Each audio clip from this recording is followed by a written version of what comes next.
ओम शांति। बाबा ने मधुबन एक इतना अच्छा स्थान बनाया है जिसमें ये शांति वन है और शांति वन में ये डायमंड हॉल है। इतना रॉयल हॉल जिसको प्रकाश मणि दादी जी शाही हॉल कहा करते थे, जिसमें हम सब भाई बहन बैठ करके मिल करके समय प्रति समय स्थान स्थान से इकट्ठे होकर के अपने ब्राह्मण कुल के संगठन की शक्ति को साक्षात देखते हैं। और ये शक्ति एक बहुत बड़ी चीज है कि हमारा इतना बड़ा परिवार है, दैवी परिवार है। अभी रिसेंटली जानकी दादी जी ने हमें कहा था कि दिल्ली में ऐसा कार्यक्रम करो जिसमें 1 लाख आत्माओं को मैं मुरली सुनाऊं। तो हम सोचते थे दिल्ली में ऐसी ग्राउंड कहां से ढूंढें, पर दादी जी का कहना तो अटल होता है। तो आखिरकार एक ग्राउंड दिल्ली के एक कोने में मिला जो 3 लाख स्क्वायर फुट था और जिसमें न केवल 1 लाख से ज्यादा आत्माएं आ सकती थीं, बल्कि उनकी कारें इत्यादि बसें भी पार्क हो सकती थी। तो वह कार्यक्रम अभी 28 और 29 मार्च को पूरा हुआ है। और जिस समय दादी जानकी जी मुरली सुना रहे थे, यद्यपि मौसम बारिश का हो गया था, उस समय 1,20,000 आत्माएं डायरेक्टली वो मुरली सुन रही थी। और समझिए कि इस हमारे डायमंड हॉल में 20,000 के करीब आत्माएं आती हैं, वो भी धरती पर बैठकर। वहां सबके लिए कुर्सी और सोफा का प्रबंध था। तो इससे 4 गुना विशाल, 5 गुना विशाल वो सभा थी। तो आप अंदाजा लगा सकते हैं कि संगठन को देखकर कितनी ब्राह्मणों को खुशी होती है। और उसके अलावा आजकल तो टेलीविजन का माध्यम भी चल गया है, तो उस कार्यक्रम को 4 घंटे के लिए देश में और विदेशों में लोगों ने देखा, जिनके जगह जगह से टेलीफोन भी आ रहे हैं। तो अब बाबा का कार्य बहुत विरहद हो गया है। और इस हॉल में ही आप तो इधर को मुंह करके बैठे हैं, अगर आप उधर को देखें तो आपको लगेगा कि कितने विशाल ब्राह्मणों का संगठन ये है। अभी तो इस समय तो थोड़े हैं, लेकिन शाम को देखना। अब हम आते हैं अपने विषय पर। ये विषय है परमात्म प्रेम का जादू। हम सबको पता है कि ऑर्डिनरी चीजें तो सब करते रहते हैं और नकली जादू तो नकली जादूगर भी कर देते हैं। यहां से हाथ से कुछ निकाल के दिखा देंगे। बंगाल का जादू भी मशहूर है। लेकिन प्रत्यक्ष सच्चा जादू वो कहां से शुरू हुआ, जिसकी कॉपी हुई? क्योंकि हर चीज बाबा कहते हैं हमारे यज्ञ से शुरू हुई है असली, और उसकी बाद में कॉपी हुई है।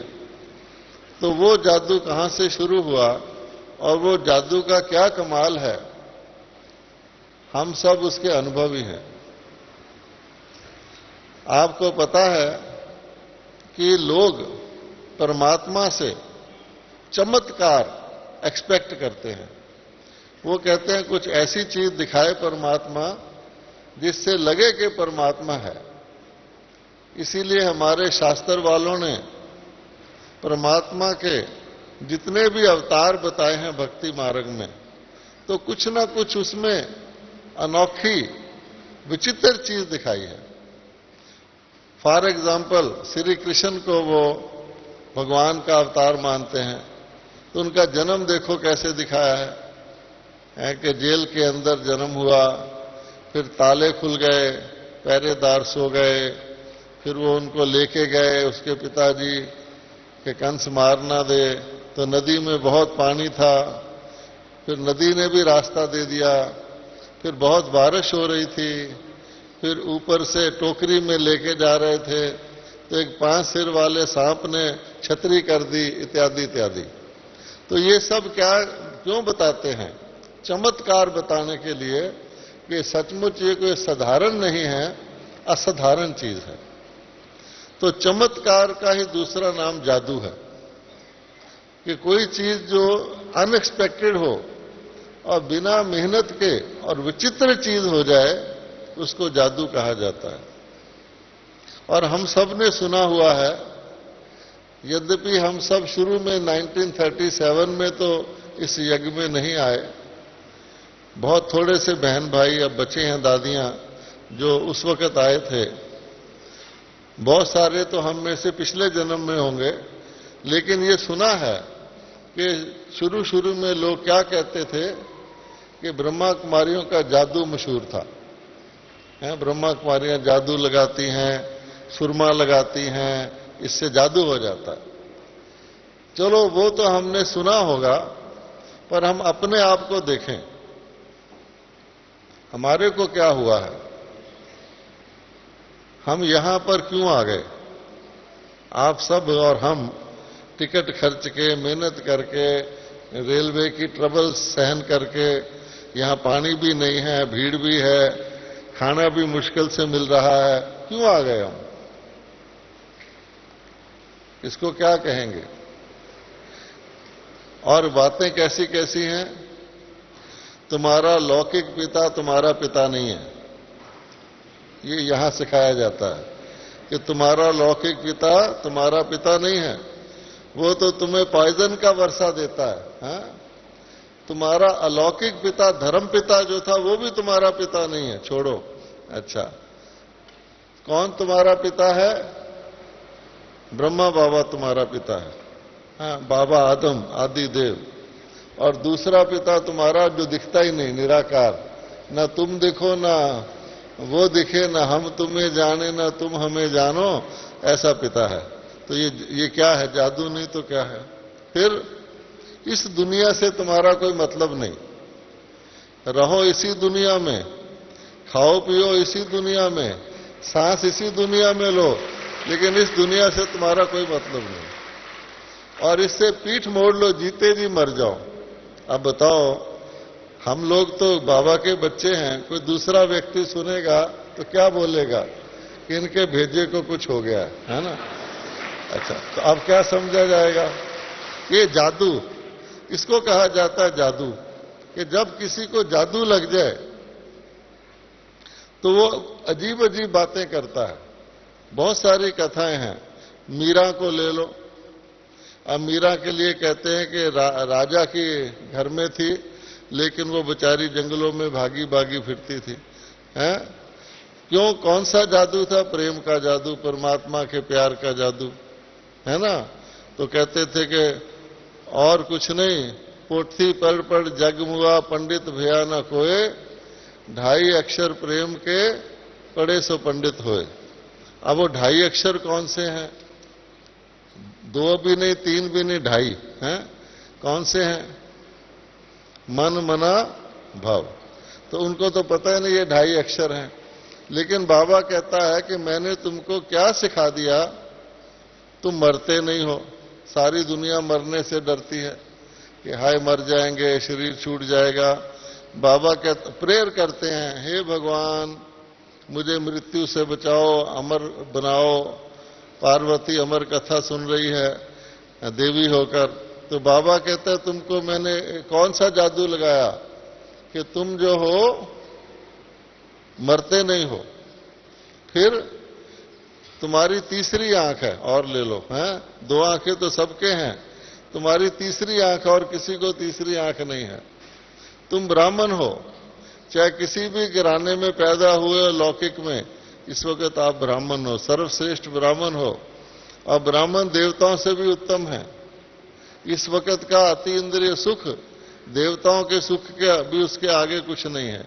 तो ये सारी बातें क्या हैं? जादू की है।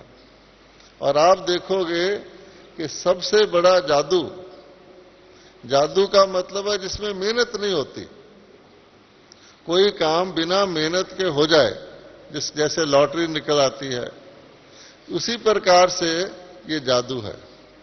तो लॉटरी क्या होती है कि भाई बहुत सारा, उम्मीद भी ना हो किसी को, कोई गरीब व्यक्ति हो, साइकिल के पंचर लगाता हो, उसकी लॉटरी निकले करोड़ों रुपए की तो क्या होगा, उसका दिमाग क्या होगा, घूम जाएगा।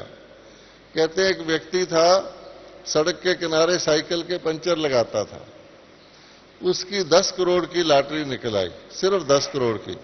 आपकी तो 21 जन्मों की बादशाही की निकली है, जिसका टोटल करना मुश्किल है।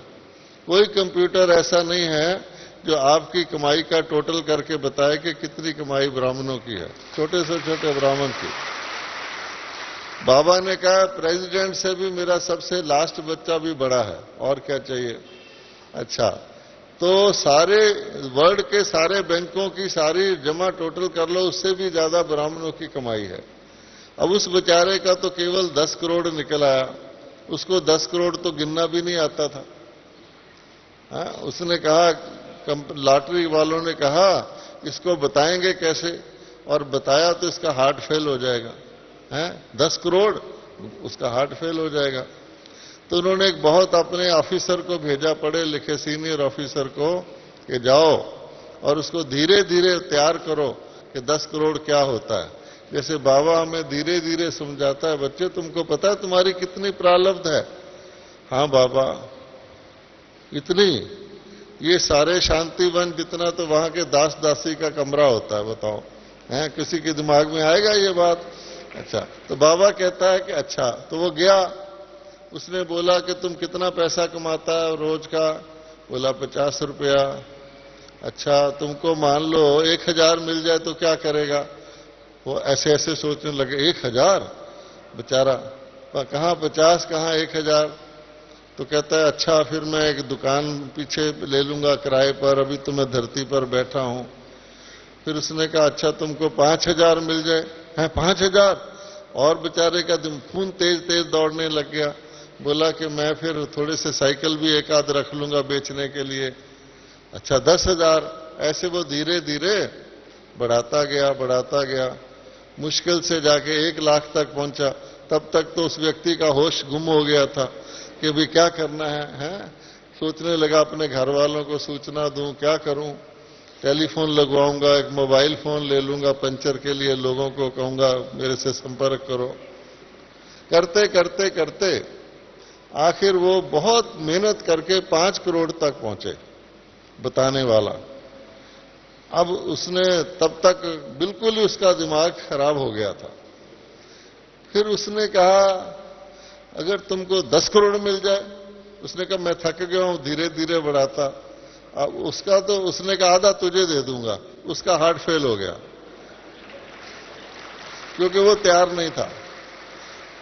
इसलिए बाबा कहता है कि ब्राह्मणों को जितनी बाबा कमाई करवा रहा है, ना सिर्फ धन से, आयु भी पूरी, कभी आंसू नहीं गिरना, कभी वहां ऐसा सीनरी नहीं देखना, सदा बहारी मौसम है।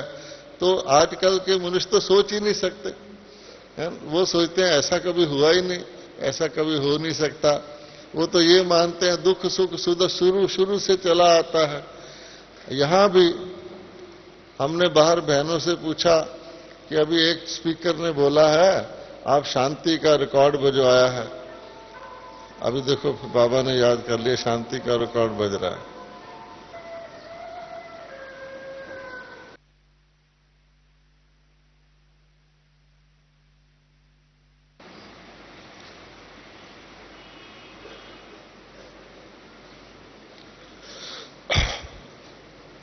तो बाबा ने क्या किया, आपने देखा होगा कि जितने जादूगर होते हैं उनके पास एक गोला होता है, आगे बहुत बड़ा गोला होता है, एक उनके पास डंडा होता है छोटा सा, मैजिक रॉड। तो गोले में लाइट जल जाती है। कोई उनसे पूछे कि हमारा बच्चा गुम हो गया है, कहाँ है, तो उसमें लाइट जग जाएगी और उसमें उस बच्चे का शक्ल आ जाएगा और लिखा होगा, देख सकते हैं कि डायमंड हॉल की स्टेज के पीछे वो बच्चा बैठा है, माता पिता ले जाए हैं। अच्छा, इसी प्रकार से बच्चे को देखना मेरे माता पिता कहाँ हैं, तो फिर गोले में लाइट जल जाएगी, वो मां बैठी है, वो पापा बैठे हैं। तो वो तो संसारिक है, अब बाबा ने क्या किया, हमको एक गोला दे दिया। हम सबके पास जन्मते ही एक गोला मिल गया। उसमें जब चाहो आपको जो प्रश्न पूछना हो, जहां की सैर करनी हो, वहां बस आप ऐसे करो, लाइट जल जाएगी, संकल्प से ही जल जाएगी। तो उसमें दो चीजें हैं। एक तो है इतिहास, टाइम है। कोई कहे जी इस वक्त मुझे रात चाहिए, मुझे दोपहर चाहिए, मुझे बारिश चाहिए। अच्छा, एक है उसमें भूगोल, समय, कि मैं अमेरिका में जाना चाहता हूं, मैं माउंट एवरेस्ट में जाना चाहता हूं, सांसारिक तौर पे। तो हमारा बेहद का इतिहास है, सतयुग से लेकर धीरे धीरे धीरे धीरे धीरे धीरे कलयुग के अंत, संगम तक, ये है इतिहास। तो उसमें आपको गोला दिख जाएगा, जहां चाहो देख सकते हो। एक है भूगोल, 3 लोक, कि मैं सूक्ष्म लोक में जाना चाहता हूं, मैं परम धाम में जाना चाहता हूं, जहां भी साकार लोक में जाना चाहता हूं, वो भी दिख जाएगा। तो ऐसे में आपने खाली संकल्प करना है। मान लो दुनिया शांति ढूंढ रही है, शांति ढूंढ रही है, शांति ढूंढ रही है। शांति के लिए कोई कुल्फी खा रहा है, कोई भोजन कर रहा है, कोई सिनेमा देख रहा है। बाबा कहता है मेरे बच्चों को शांति चाहिए, तो क्या करो?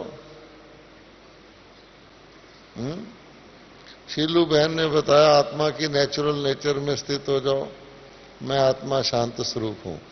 फिर भी अगर आपको बॉडी दिखे, तीसरी आंख ना खुले, तो गोले का बटन दबाओ, परम धाम आ जाएगा। बाबा कहता और सारी चीजें दुनिया की परिवर्तनशील हैं।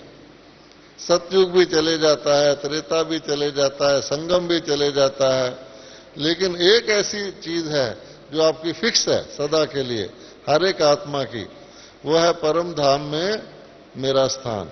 वो कभी चेंज नहीं होता। ऐसी बाबा ने उसको इमूवेबल प्रॉपर्टी कहा। दुनिया में इमूवेबल प्रॉपर्टी होता है मकान, और मूवेबल होता है मोटर। तो यहां बाबा ने कहा कि इमूवेबल प्रॉपर्टी तुम्हारी परम धाम है, 1 सेकंड में परम धाम में चले जाओ। इतनी शांति है, इतनी शांति है, क्योंकि वहां ऑर्गन ही नहीं है, वो दुनिया ही शांति धाम है। यहां तो आवाज की दुनिया है, इसके ऊपर सूक्ष्म लोक इशारे की दुनिया है। तो वहां चले जाओ, 5 मिनट बैठो, आप आओगे, आपका बोलने को जी नहीं करेगा। और क्या चाहिए? अच्छा, आपको किसी को बहुत रुपया, पैसा, धन, मकान, महल, ये संसारिक चीजें चाहिए, साधन चाहिए खूब अच्छे।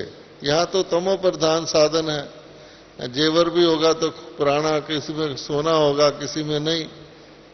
कहते हैं कि एक व्यक्ति ट्रेन में एक माता की छीन करके कूद गया, तो उसने कहा क्यों इतनी चलती ट्रेन में गिरता है, ये तो नकली है, तो काहे को अपना नुकसान कर रहा है। आजकल तो भरोसा नहीं, असली तो कोई पहनता ही नहीं है, असली तो लॉकर में रहता है, भाग्य में ही नहीं है पहनना। लेकिन अगर किसी को बहुत इच्छा हो, बटन दबाओ, सतयुग में चले जाओ, तो आप देखेंगे सतयुग में क्या है। सतयुग में भक्ति नहीं है, पूजा नहीं है, परमात्मा को याद करना नहीं है, लेकिन इतनी सतो प्रधान सृष्टि है, मटेरियलिस्टिक वर्ल्ड है, फुल्ली कंप्लीट, आपका दिल खुश हो जाए। एक बार इस सतयुग के सीन देखे आओ, आपको ये कलयुग का कोई भी आंख आपकी नहीं डूबेगी, ये क्या है। अरे सतयुग के विमान देखो, यहाँ के मोटर वाले देखो गिरते रहते हैं। इसी प्रकार से अगर आपको भक्ति देखनी हो कि हम भक्ति कर रहे हैं, द्वापर में चले जाओ। अच्छा, अगर कलयुग की भीड़ भाड़ देखनी हो तो बटन दबाओ, यहां बैठे बैठे कलकत्ते में चले जाओ, बॉम्बे में चले जाओ, खूब भीड़ है, आपको लगेगा आपको चोट भी लग रही है ना। तो बाबा कहता है ये जादू है। कोई आपकी इंसल्ट कर रहा है, बहुत उल्टा सीधा बोल रहा है, आम व्यक्ति तो कान से सुनेगा, उसके ऊपर असर आएगा, अरे मेरी इंसल्ट कर रहा है, आप गायब हो जाओ। जादूगर तो गायब हो जाता है, वो शरीर से गायब हो जाता है, आप यहां से गायब हो जाओ, बोलता रहे, जब थक जाए तो देख लेना, है ना। तो बाबा कहते हैं किसके पास ये पावर है? ये बाबा के बच्चों के पास है। इसको कहा जाता है जादू की पावर। इसीलिए बाबा रोज कहते हैं आपको एक अभ्यास करना है, वो क्या है? अपने मन को जहां चाहो, जितना समय चाहो उतना टिका सको, बस। अगर ये नहीं होगा तो फिर क्या होगा? आप चाहेंगे मैं गायब हो जाऊं, कान सुनते रहेंगे मेरी इंसल्ट कर रहा है, आप कहेंगे मैं गायब हो जाऊं, वो इंसल्ट कर रहा है, तो इंसल्ट लग जाएगी आपको। अगर आप गायब होने का अभ्यास होगा 1 सेकंड में, करता रहे, थक जाएगा वो, फिर सोचेगा बाबा इसको कहने का कोई फायदा नहीं। इसी प्रकार से आपको शांति चाहिए, यहां बड़ी तकलीफ की दुनिया है। अच्छा, आत्मा का घर है परम धाम, तो आप अपने घर में तो वापस जा सकते हैं ना, लेकिन 1 सेकंड में जाना चाहिए। नहीं तो क्या होगा? अगर फंसे रहे यहां, नहीं कहा मैं आत्मा हूं परम धाम के निवासी हूं, मैं आत्मा हूं परम धाम के निवासी हूं, गंगाराम नल पर नहीं बैठना और नल पर ही बैठा है गंगाराम, तो फिर तो काम नहीं चलेगा ना। इसलिए बाबा कहता है कि योगी का एकाग्रता भी चाहिए, लेकिन एकाग्रता अपने कंट्रोल से चाहिए, मजबूरी से नहीं कि जहां मैं निकलना चाहूं वहां मैं निकल ना पाऊं, जहां मैं लगाना चाहूं वहां मेरा लगे नहीं। ज्ञानी और अज्ञानी में क्या फर्क होता है? अज्ञानी रात को क्या करता है? सोना चाहता है, उसको नींद नहीं आती, कोई किताब पढ़ता है, कोई टेलीविजन देखता है, कोई मालिश कराता है, कोई घूमता है, हाय मेरे को नींद आ जाए, थक जाता है, फिर गोली खाता है। अच्छा, और ज्ञानी early to bed early to rise, समय आया अभी सो जाओ, सो जाता है, क्योंकि उसका कंट्रोल्ड है। सुबह उठो, ज्ञानी जो है वो 3:30 बजे आप ही उसकी आंख खुल जाएगी, और अज्ञानी जो होगा वो अलार्म ही बंद कर देगा कि नहीं अभी मैंने और सोना है, क्योंकि कंट्रोल नहीं है। इसलिए फर्क यही है कि उसके कंट्रोल में चीज नहीं है और आपके कंट्रोल में है, क्योंकि वो योगी है, वो भोगी है। तब बाबा कहता है कि हमारी पढ़ाई, मुरली बाबा सुनाते हैं, योग में बिठाते हैं, लेकिन वो कहते हैं ये पढ़ाई का ऐसे ही सारा दिन ऐसे नहीं करना है। आप कर्म योगी हो, आपने जो पढ़ा, जो योग का अभ्यास किया, वो सारा दिन चलना चाहिए। ऐसा नहीं कि आप कर्म में आओ तो आपका योग टूट जाए, योग में बैठो तो कर्म छोड़ के बैठ जाओ, नहीं। इसीलिए बाबा क्या कहते हैं? हमेशा बैलेंस रखो। बैलेंस का मतलब क्या है? कि अपने पास पावर रखो कि मुझे कैसे चलाना है। घोड़े वाला भी जो होता है उसके हाथ में 2 लगाम होती है, ऐसे करे तो इधर घूम जाता है, ऐसे करे तो इधर घूम जाता है, 2 को चलाए तो आगे बढ़ता है, तो उसके पास कंट्रोल रहता है ना। तो हमें भी मन रूपी घोड़े को कंट्रोल करना है। तो ये हर सारा दिन आप अभ्यास करेंगे, है बड़ा आसान। तो बाबा ने क्या किया? हमको जादू की शक्ति दी है, दुनिया वालों को और तरह की शक्ति है। वो समझते हैं, आपने आज स्वास्थ्य की किताब जानकी दादी जी ने एक छोटी सी दी है, उसमें 14 पॉइंट हैं, हमने पढ़े वो सारे पॉइंट आध्यात्मिक हैं। उनमें कोई ऐसा दवाई का ताल्लुक नहीं है। अपने मन को ऐसे करो आप स्वस्थ रहोगे, मन को ऐसे करो आप मुक्त रहोगे, मन को ऐसे करो तनाव नहीं आएगा। ब्राह्मणों को तनाव नहीं आ सकता, क्योंकि ब्राह्मण तीनों काल को देखता है। तनाव वाला अभी देखेगा ना, पता नहीं क्या हो जाए, पता नहीं क्या हो जाए, उसको तनाव आएगा। ब्राह्मण कहेगा अरे ये तो पहले भी हुआ था, आगे क्या होगा? कल पहले वाला हो जाएगा। हर चीज में कल्याण है, जो हुआ वो अच्छा, जो होगा उससे भी अच्छा। आत्मा को तो कोई खत्म नहीं कर सकता, आत्मा को तो कोई नुकसान फायदा नहीं हो सकता। इसलिए ब्राह्मण सदा अपनी स्थिति में रह सकता है। हमारी नेचुरल नेचर क्या है? आत्मा की नेचुरल नेचर क्या है पता आपको? आत्मा की डेफिनेशन क्या है? आत्मा सत है, ठीक है, सत है। शरीर सत है, शरीर भी सत है, लेकिन टेम्परेरी सत है। मेरी आयु 75 वर्ष है, तो 76 वर्ष पहले ये शरीर नहीं था, और कुछ वर्ष बाद नहीं रहेगा, हो सकता है शाम तक ही ना रहे। शरीर तो टेम्परेरी चीज है। तो मैं अपने आप को शरीर मानूं, मैं सत्य नहीं रहा, मैंने झूठ का साथ ले लिया, क्योंकि ये तो था ही नहीं और रहेगा भी नहीं। लेकिन आत्मा थी, 76 वर्ष पहले भी थी, 5000 वर्ष थी। है भी। कौन बोल रहा है? मुख के द्वारा कौन बोल रहा है? मुख थोड़ी बोल रहा है। आपके कानों के द्वारा कौन सुन रहा है? आत्मा। अभी आत्मा निकल जाए तो सुनना बंद। अच्छा, इसको छोड़ देंगे तब भी रहेगी। तो सत्य क्या होता है?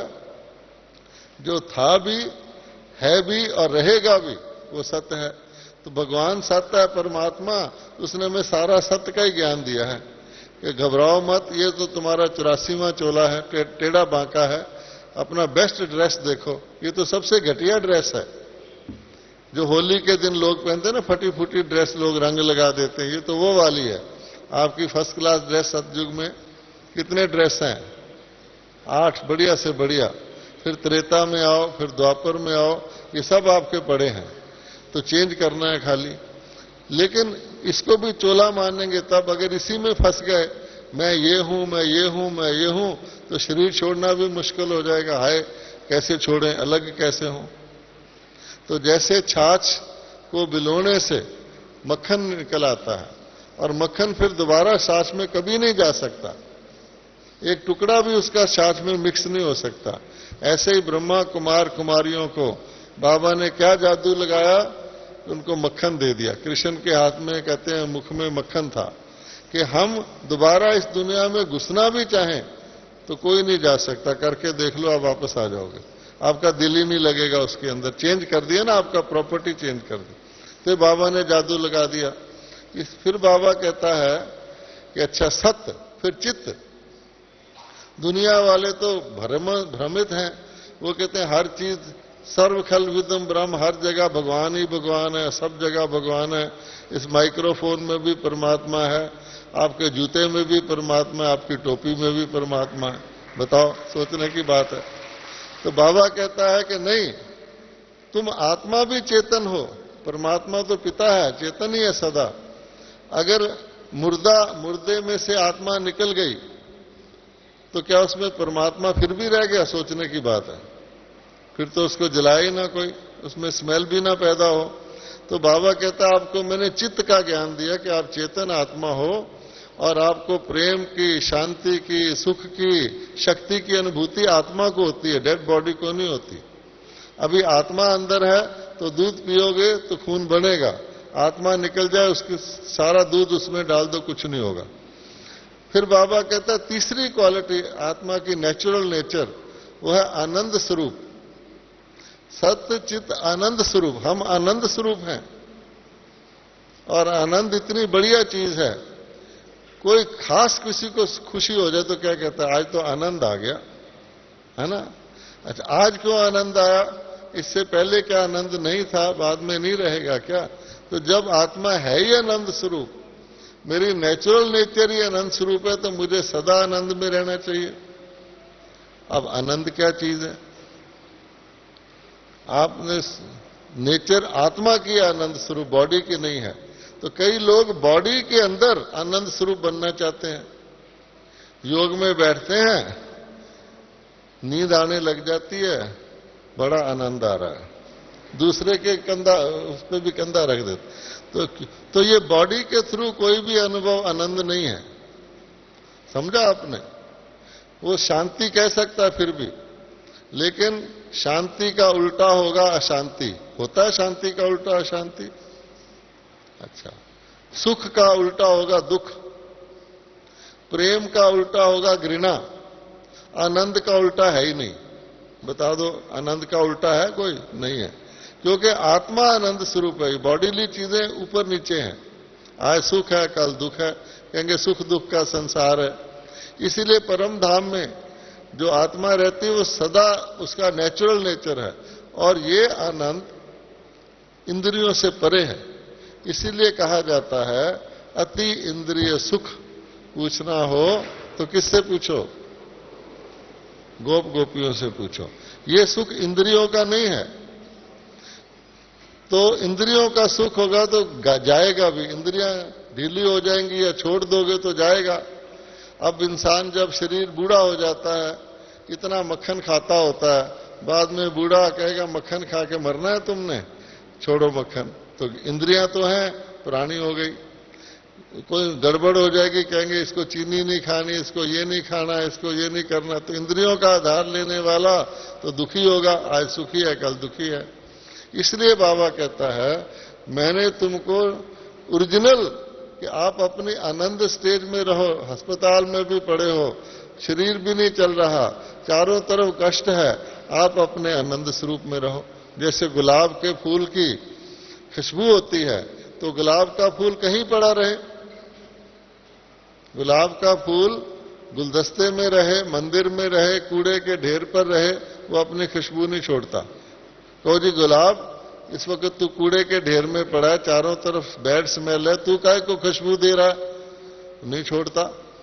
बर्फ ठंडी होती है, बर्फ का टुकड़ा कहीं भी रख दो वो खत्म हो जाएगा, अपनी ठंड नहीं छोड़ेगा, क्योंकि उसकी नेचुरल नेचर है। माचिस आग जला लो, वो आपका हाथ जलाने को आ जाएगी, आग नहीं छोड़ेगी, क्योंकि उसकी नेचुरल नेचर है। आत्मा की नेचुरल नेचर क्या है? आनंद स्वरूप। और हम शांति ढूंढ रहे हैं, बताओ, बहुत घटिया चीज है शांति तो।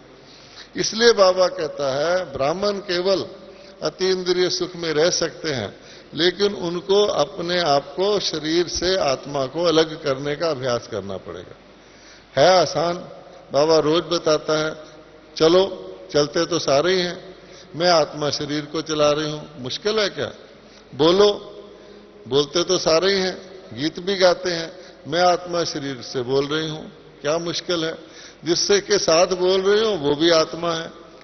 इसीलिए दादी जी आज कह रहे थे कि अपने आप को आत्मिक स्वरूप में स्थित करना, आत्मा की दृष्टि रखना, ये सबसे बड़ी तपस्या है।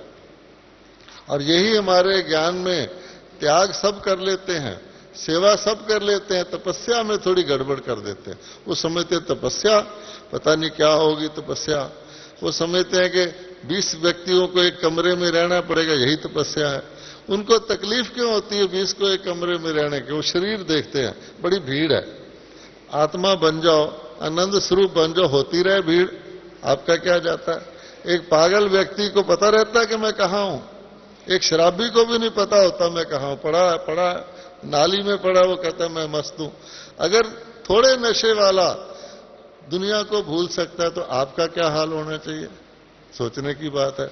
इसलिए बाबा कहता है सबसे आसान बाबा के समीप रहने का, सबसे आसान समान बनने का और सबसे आसान सुखी रहने का तरीका क्या है?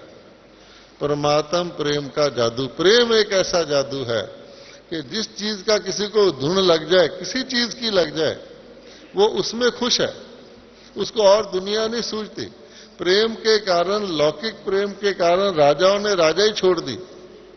लौकिक प्रेम, छोटे प्रेम के कारण, ये तो परमात्म प्रेम है, इसमें तो मस्त, तो उसको ना अपना समय पता लगेगा ना टाइम पता लगेगा, उसको तो धुन लगी हुई है।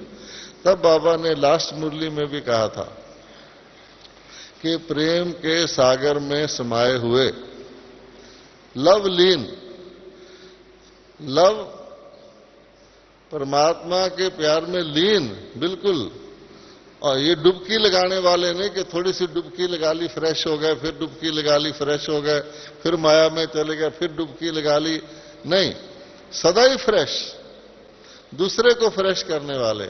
तब बाबा ने कहा था ये बच्चे कर सकते हैं, परमात्म स्नेह की चाबी पकड़ो और कुछ नहीं करो, आपकी मेहनत खत्म। पुरुषार्थी हूं, योग लगाना पड़ता, बाबा ने योग शब्द ही काट दिया था। योग क्या होता है? याद, प्रेम से याद, और याद तो भूलनी नहीं चाहिए। याद करना तो तब पड़े अगर भूला हुआ है। अभी भी कई ब्राह्मण क्या करते हैं, घड़ी देखते हैं, 4 बज गए, योग शुरू हो गया।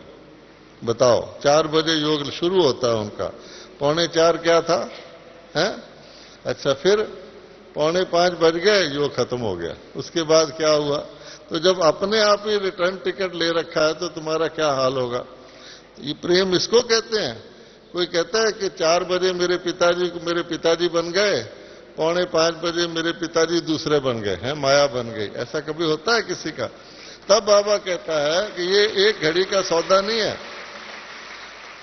अगर आप प्रेम में बाबा के खो जाओगे तो फिर ये खाना पीना सोना रहना करना ये साधारण हो जाएगा, शरीर निर्वाह, यहां का पलड़ा हल्का हो जाएगा। अभी कईयों का यहां का पलड़ा भारी है कि मैं पहले तो अपना घर चलाऊं, पहले तो मैं अपना परिवार संभालूं, पहले तो मैं ये सब कुछ करूं, शरीर का ध्यान रखूं। बाबा कहता है ना, संगम का शरीर बहुत अमूल्य है। देखो बाबा के पॉइंट बाबा को सुनाते हैं, इसलिए इसका बहुत ध्यान रखना जरूरी है। बाबा ने ये नहीं कहा कि आत्मा भी अमूल्य है, संगम की घड़ी भी अमूल्य है, वो भूल जाते हैं। जहां अपना मतलब होगा ना, बाबा ने कहा ना शरीर का ध्यान रखो, इसलिए मैं सैर करता हूं क्लास के वक्त भी। अच्छा, बाबा कहते हैं ना भोग लगाना है, जो अपने मन की चीज होगी वो ले आएंगे। आज बाबा को ये भोग लगाना है क्योंकि खुद को वो पसंद है। अब बताओ। अच्छा, तो बाबा कहता है मैं सब देखता रहता हूं, यहां का पलड़ा भारी।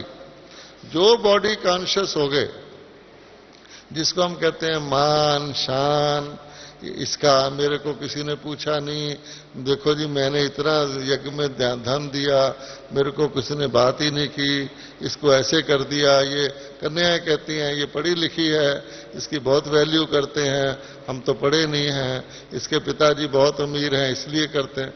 बाबा ने कई बार कहा है मम्मा मतेश्वरी,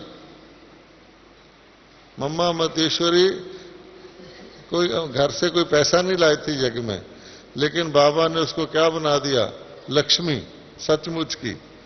अच्छा, विद्या की देवी बना दिया, कुमारी कन्या थी।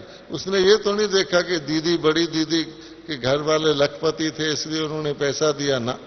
इसलिए पर चिंतन करना, दूसरे को देखना, ये ज्ञान में कहा जाता है पर चिंतन पतन की जड़ है।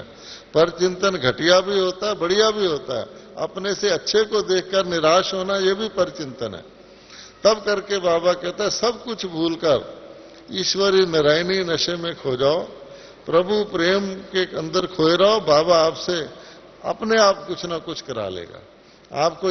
इसीलिए बाबा ने कहा है अपना पुरुषार्थ केवल यही कमाई का तरीका नहीं है कि मैं अपना पुरुषार्थ करता हूं, वो तो एक तरीका है। उससे भी आसान तरीका क्या है, सदा खुश रहो, हंसते रहो, मुस्कुराते रहो, आप संतुष्ट रहो, दूसरे संतुष्ट रहें, लोग कहेंगे इनको कुछ मिला है, इनको कुछ मिला है, ये मस्त फकीर हैं, इनके पास देखने को कुछ नहीं है लेकिन ये मस्त फकीर हैं। दादी जानकी कहती कि नहीं, मेरे पास ना पर्स है, ना मोटर है, ना कार है, सारी दुनिया दादी जानकी की है। अगर एक कार मैंने ले ली बस वो मेरी है और कोई कार मेरी नहीं है, और अगर एक मैंने छोड़ दी तो सब कारें मेरी हैं। ये तरीका है। एक मकान आपने बना लिया, ये मेरा मकान है, बस वो आपका है, बाकी छुट्टी। दादी जानकी के सारे सेंटर मकान है, अगर मकान को सेंटर बना दिया तो सारे मकान आपके हैं। तो बाबा हमेशा कहता है बेहद का ध्यान रखो, और परमात्मा से प्रेम करके ही हम सब बेहद हो सकते हैं, और कोई तरीका नहीं। अगर परमात्मा से प्रेम नहीं किया, अपनी सेवा से भी कर लिया, अपनी विशेषता से भी कर लिया, अपनी किसी थोड़ी बहुत सैक्रिफाइस से भी कर लिया, वो भी लिमिट में आ जाएगा। मान लो मुझे गाना बहुत अच्छा आता है, ऐसे नहीं समझना मुझे गाना आता है क्योंकि गाने सुना दो, एग्जाम्पल दे रहा हूं। मान लो मुझे बहुत अच्छा गीत गाना आता है, मेरी विशेषता है। अब ये विशेषता अच्छी चीज है, कोई मुझे कहे भाई आज आप दादी आ रही आप गा दो, कहे गा दो, निमित्त बन के गा दो, तब तो आपकी विशेषता ठीक। अगर आपको ये आ गया मैं बहुत अच्छा गीत गाता हूं, मेरे जैसा कोई दूसरा गाता ही नहीं, मेरा गीत दादी के आगे होना ही चाहिए, दादी हैदराबाद में आई है, मैं हैदराबाद में रहता हूं, मेरा गीत होना चाहिए, बहुत अच्छा गीत गाता हूं, तो क्या होगा? दादी आएगी, आपके मन में एक ही पॉइंट होगा, आप बैठ जाएंगे जाके नई ड्रेस पहन के कि आज गीत गाना है दादी के आगे। कब मेरा गीत होगा, कब मेरा गीत होगा, कब मेरा गीत होगा। दादी क्लास कराएगी, वो भी इधर से सुनेंगे, इधर से निकल जाएगी, कब मेरा गीत होगा। तो क्या हो गया?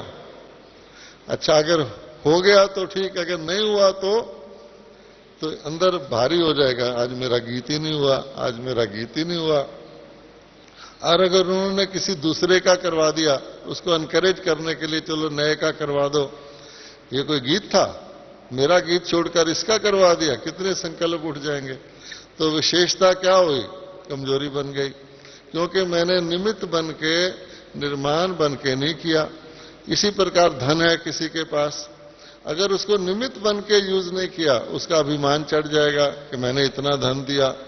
किसी को कोई भी विशेषता है, तब बाबा ने कहा हुआ है कि निमित्त रहो, निर्माण रहो, निर्मल रहो, निस्वार्थ रहो। अगर सेवा भी की कि मैं तमिलनाडु का हूं, तमिलनाडु वालों का टर्न है, बड़ी भीड़ है, चलो तमिलनाडु वालों को पिछले दरवाजे से पहले खाना खिला दूं, तो क्या हो जाएगा? मैं एग्जाम्पल दे रहा हूं, क्या हो जाएगा कि वो निमित्त तो नहीं रहा ना, निस्वार्थ तो नहीं रहा ना, ये आ गया कि मैं अपने का फायदा कर दूं। तो ये सारा ऊपर वाला देखता रहता है, अकाउंट लिखते रहते हैं। तब बाबा कहता है कि अगर बेहद में रहना है तो निष्काम, निस्वार्थ, निमित्त और सबका भला करने के लिए करना पड़ता है। उसमें सबसे पहले अपना ख्याल आता है। ब्रह्मा बाबा क्या करते थे? ब्रह्मा बाबा ने अपने ऊपर कभी टाइम लगाया हो रेस्ट करने के लिए, कभी अपने ऊपर कोई विशेष ध्यान ना, इसीलिए ब्रह्मा बाबा सबको प्यारे थे। शिव बाबा तो आपको पता है खाता भी नहीं, पीता भी नहीं, वो सारी दुनिया को प्यारा है। इसी प्रकार से जो सबके लिए है उसके लिए सब है, नहीं तो लिमिट में आ जाते हैं। तो जब बाबा इतना बेहद बताता है तो फिर हम हद में कैसे आ सकते हैं? इस कलयुगी शरीर को भी अगर हमने कहा मेरा है, इसका जितना ध्यान करोगे उतना इसका कर्म बंधन आपको तंग करेगा, और इसका जितना ध्यान नहीं करोगे ये ठीक ठाक रहेगा। ये हमारा तजर्बा है कि आप अपने शरीर को रोगी हो, लंगड़ा हो, टेढ़ा हो, इसको सेवाधारी बन के चलाएंगे, पूरी सेवा करेगा, कभी तंग नहीं करेगा। और अगर इसका ध्यान करोगे ना तो आपको फंसा लेगा, आपका टाइम भी वेस्ट करेगा, कर्म बंधन सारे आ जाएंगे। एक बार की बात है कि मेरा ऑपरेशन हुआ किडनी का अहमदाबाद में, तो काफी तबीयत ऐसे लगा कि किडनी और ढंग से किया उन्होंने मशीन से, बड़ा अजीब तरह से हो गया। मुझे तीसरे दिन ऑस्ट्रेलिया जाना था, तो मैंने कहा ऐसी हालत में ऑस्ट्रेलिया जाऊंगा तो वहां जाके सेवा लूंगा। मैं कैंसिल करने लगा अपना ट्रिप। जानकी दादी कुदरती अहमदाबाद से गुजर के मधुबन आ रही थी, तो रात को आई, बोली क्या है? मैंने कहा ये हाल है, मैं तो अपना ट्रिप कैंसिल कर रहा हूं, वहां जाके सेवा लेनी पड़ेगी। वो बोले अरे उन्होंने तो सारे प्रोग्राम बनाए हुए हैं। तो मैंने कहा ये देखो ना आप कैसे होगा। उन्होंने कहा नहीं नहीं तुम मेरे साथ चलो आबू, हो जाएगा। आखिर मैं उनके साथ चला, जो 2 दिन से खाना भी नहीं खा रहा था। महसाना में मैंने उनके साथ खाना भी खा लिया। ऊपर आए, सुबह तक मुझे ठीक लगने लग गया। मैं ऑस्ट्रेलिया चला गया, 14-15 दिन वहां रहा, कुछ नहीं हुआ, सिर दर्द भी नहीं हुआ। आप बताओ क्यों? उनको अनुभव है। अभी भी दादी जानकी को दिल्ली में आना था, एक दिन पहले डॉक्टर ने कह दिया आपकी तबीयत ठीक नहीं, आप ट्रैवल नहीं कर सकती। उन्होंने इन्फॉर्म कर दिया हम दिल्ली नहीं आ सकते। अब बताओ इतना बड़ा प्रोग्राम, हमने कहा ड्रामा। फिर भी दादी अगले दिन आ गई। बताओ, अपने ऊपर जीत पहनती है। हमने खुद देखा वहां बारिश हो रही है, एकदम बादल आ गए। आप सोचो इतना बड़ा प्रबंध टेंट में और बारिश आ जाए। दादी ने कहा, गुलजार दादी ने कहा, सब ब्राह्मणों ने कहा प्रकृति को जीतना है। तो हमने देखा कि आई जरूर नाम मात्र ऐसे डराने के लिए, जैसे तूफान और दिए वाला गीत है, लेकिन चली गई, हमारा काम हो गया। तब हमें भी शक्ति मिली कि देखो, तो आप करोगे तो आपको जरूर मिलेगा। इसके गुलाम नहीं हमने बनना, इसको जीतना है। इस वास्ते अपनी आदत को, अपनी आराम तलबी को, अपने जिसको बाबा कहता है आलस को, क्योंकि ये जो आलस है ना, ये कल के ऊपर डाल देता है, कर लेंगे। तो कल के ऊपर डालना मैंने, अगर अभी बुलावा आ जाए तो फिर रह जाएगा ना, कर लेंगे। इसलिए आलस ये खतरनाक चीज है। तो जो आलस करता है वो कर लेंगे जरूर करेगा। अपने शरीर को कहा उठ, अपने आप उठ जाएगा। अगर आप कहोगे आराम कर ले, वो सो जाएगा। बाबा ने कहा किसी जानवर को भी आदत डाल दो, मेरे पास आके बैठ जा, वो रोज बैठना शुरू कर देगा, क्योंकि आपने उसको आदत डाल दी। इसलिए इनको अपने दास दासी समझ के चलाएंगे तो आपको शक्ति आएगी। तो आध्यात्मिक शक्ति को रोज हमारे पास जनरेटर है हर एक के पास, ये आध्यात्मिक शक्ति को पैदा करे। अब आपके हाथ में उस जनरेटर को चलाओ, हर चीज से आप आध्यात्मिक शक्ति पैदा कर सकते हैं। कमजोरी से भी कर सकते हैं, शक्ति से भी कर सकते हैं। दोनों हालत में आपकी आध्यात्मिक शक्ति बढ़ेगी।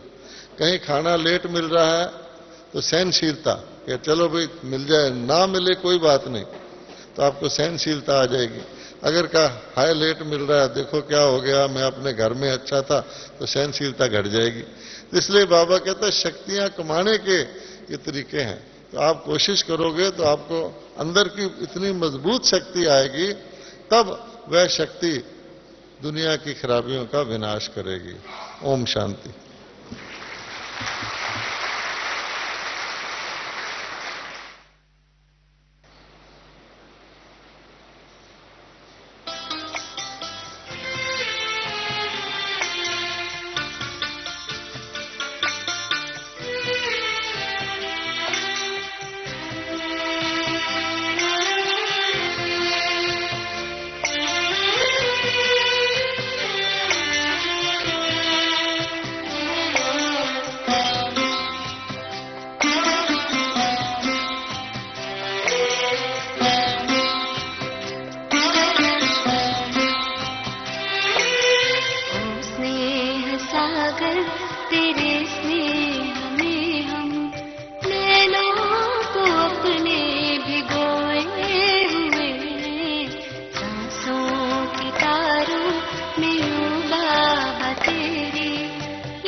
सम